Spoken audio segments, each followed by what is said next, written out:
энэ санаа бол их зүгээр юм л да. Энгийн дийлэгцэн дээр хий чинь, хямдхан дийлэгцэн дээр өнгөц хил ашиглаад 3D зургийг авах түнбийлгээд харна тийм. Энд чинь бол боломжтой. Хийх боломжтой. Түүнээс ч тэр нөгөө блогоор бас нэг зургийг 3D болгоно гэдэг бол маш том судалгааны ажил байдаг. Тэн дээр маш олон эрдэмтдээ ажилладаг.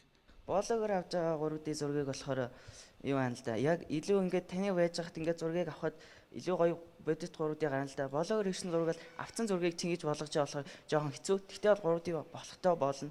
3D-ийн талаар бид нар сайн судалсан байгаа. Компьютер дээр бол Photoshop ашиглаж хийдэг, бас өөр програм бас ашиглаж хийдэг.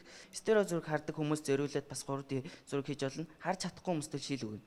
Photoshop ашиглаад ингэждэг гэж байна шүү дээ. Үндсэндээ бол зөвхөн зураг үүсгэж софтверүүд бэлэн болцсон. Софтверүүд чинь өөрөө 3D зургийг үүсгэж чинь. Дэлгэц гэдэг чинь өөрөө чинь шилээ аваад ингээд дэлгэцэндээ харж байгаа гэдэг чинь байдаг зүйл. Тэгээ чи зөвхөн байдаг зүйлүүдийг нэгтгэхэд ингээд хэрэглээг хүмүүст яг хэрэглээг таниулж байгаа байхгүй. Зүгээр одоо тэр Ганбат огч чинь бол яаж юм хэрэг 3 шилтэй харддаг биш. Агаар дээр ийм дүрс үүсгээд байгаа байхгүй.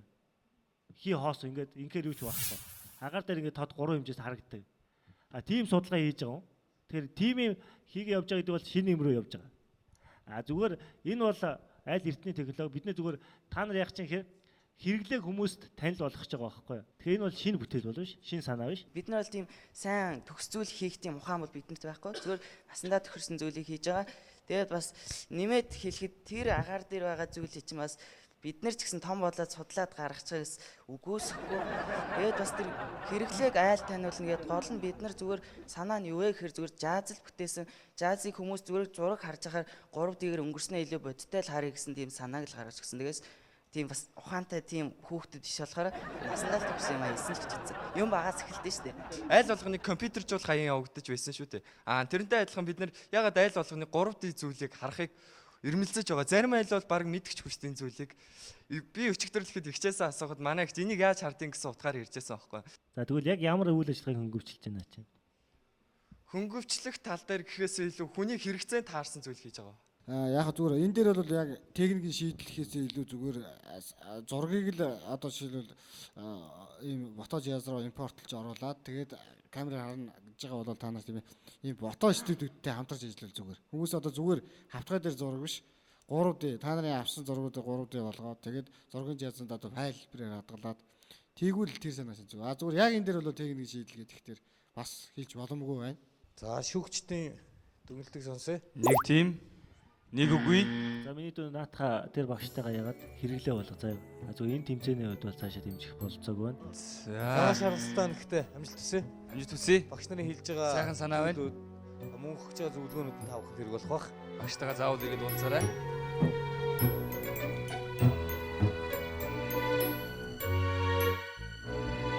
Яа, цалгаагийн багийнхан хууч заагүй мүү? Яагаад? Авсангүй.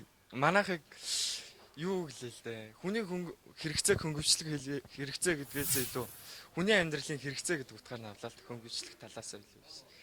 Тэгээд л харин тэнцсэнгүү цаашдаа хөгжүүлэл боломжийн л юм л дээ. Сая амар олон асуултуудаас тавьчихсан. Тэгээд хариулаад байхад тэгээд бас зөндөө юм хэлсэн л дээ.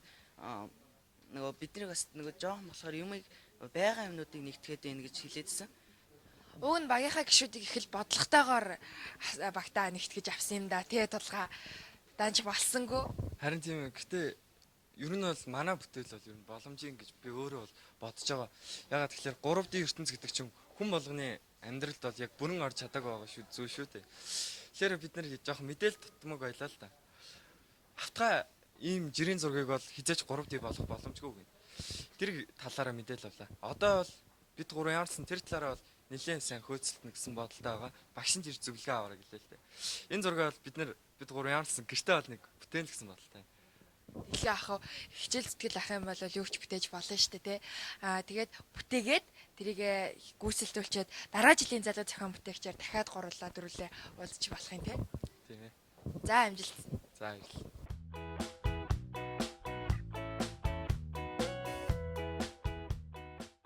Цаг хорон мөч бүхэнд шинийг санаачилж бүтээж байдаг хамгийн оюунлаг залуучуудыг нэгэн зорилгодоор цуглуулж чадсан залуу зохион бүтээгч нэвтрүүлэг үргэлжилж байна. За яг одоо ингэж орох гэж нүрээ чи нэрийг дуудах чинь сандарч байна уу ямар? Гайгүй. Бас чи амар сандрахгүй л.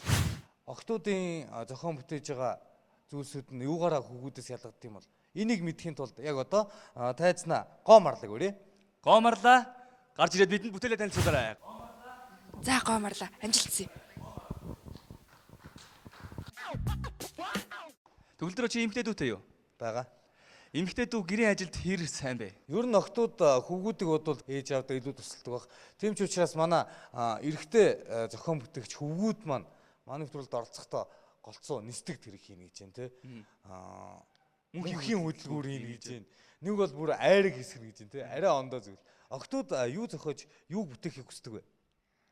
Гэрийн эдэгтэй нар ажиллах хүмүүжлэх юмнуудыг хийхийг илүү хүсдэг. Гэрийн эдэгтэй нар чинь их зовлон шүү дээ. Ер нь бол эрэгтэйчүүдийг одоо гэр ороо зөвлөн, тэгээ хоол ундхийн, хувц өндрийн нугаа нэндүүдэн гээл ер нь бол гэрийн эдэгтэй хүний ажил их. Тэгээ тэрнээс нь ганц их ч болтоо хөнгөлөхийг батсан.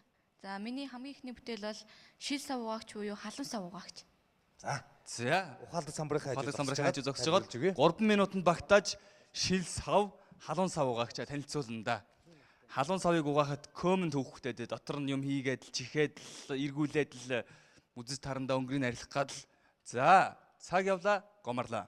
Яг одоо 113 дугаартай гомарл маань шүүгчдийн өмнө гараад санаа бүтээлээ хамгаалаад тайлбарлах гэж байна. Цөөхөн эмэгтэй оролцогчдын нэг болохоор би хувьдаа маш их дэмжиж байна. Халуун сав угаахад их хэцүү штэ.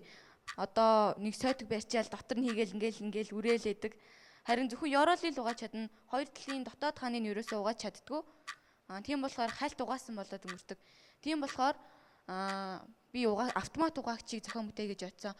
Энэ хоёр зайгаар ажиллана. Энэ байруулна буюу зай орох савна. Тэгэд энэ товчлуурын дарах юм бол энэ дотор сойз иргэн.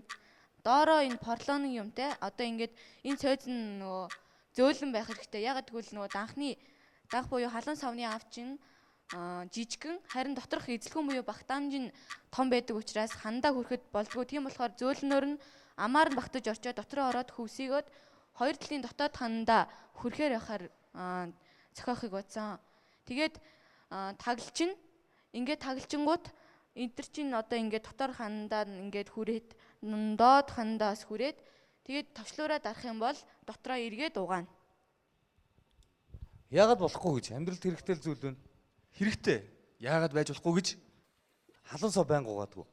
Ер нь бол угаахт ер нь хэцүү шттэ. Намайг жоохон бахт имэм одоо халуун савн дотор уутмууд хийгээл тэгэл усыг сэгсрээл. Тийм болохоор энийг хөнгөлөхийг батсан. Нэвтрүүлгийн гол зорилго хүний үйл ажиллагааг хөнгөвчлөх бүтээл шалгаруулна гэж байна. Яалт чи хөнгөвчлж чинь чухам шүүгчд маань юу гэж хийдэг юм байгаа. Одоо сонсъё. Ямар мотор ашиглана гэж бодож байна. 220-оор ажилтдаг нөгөө нэг жижиг сэнсний мотор байдаг гэж манайх ярьж байсан. Тэгээд тэрийг бол ашиглаж болно ах гэж бодож байна. Ер нь зүгээр миний санахаар нэг иймэрхүү байдгүй баха. Гараал байдаг. Тэгээд яг мотортой бол байдаг л дээ. Тэр бас байж болох юм л да. Угаахлаарэ мотортой тагаад эргүүлээд бусад үед нь юугээр бас байж болох юм да. Яг гараар угаадаг. Тэгээд миний дөө нөгөө халуун савч бас янз янз байгаа шүү дээ. Зарим нь өрийн жижигхэн, зарим нь том. Тэгэхээр чи яг энийг хийх гэж байгаа бол нөгөө сундаг тий хэмжээг нь өөрчлөгддөг ч байдаг юм уу? Тэгж өөрчилж хийж болох юм. Хөтлөгч яхаа нэг юм заагаад энэ тэр юу гэсэн үг? Юу харагдаж байна тэнд? Гэрэл ногоон гэрэл харагдчихна. Хит харагдаж байна? 3. Энэ юу гэсэн үг лээ? Тэнцэн. Тэнцэн гэсэн чи юу гэсэн үг лээ? Дараагийн шатанд орно гэсэн үг. Дараагийн шатанд орно гэсэн чи юу гэсэн үг лээ? Хоёё. Дараагийн шатанд орно гэдэг маань гомарлаа. Чиний санаачсан энэ зүйл чинь амьдрал биелээ олно гэсэн. Гомарлын манай уралдаанд оролцсон дараагийн шин санаа нь аяганд хийсэн халуун усыг хөргөх жижиг төхөөрөмж байлаа. Шүүгчид түүний энэ санааг амьдрал аль хэдийн хэрэгцсэн бэлэн бүтээгдэхүүн болохыг хэлээд зөвхөн эхний санаагаа бүтээл болгох ажлаа яаралтай эхлэхийг зөвлөлөө.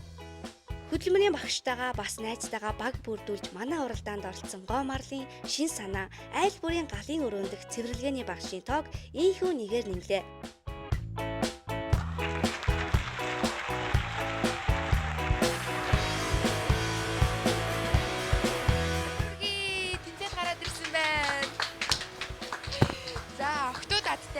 Тэнцээд гараад ирсэн. Шүүгчид хэрүүлээж авч байна. Яа, ер нь бол амар их сандарсан. Эхний бүтээлээрээ л тэнцлээ. Хоёрт маань жоохон таархан байсан юм шиг байна. Тэгээд нэгдүгээр бүтээлээрээ тэнцээ гараад ирлээ. За амжилтсий дараагийн шатн дээр. За баярлалаа.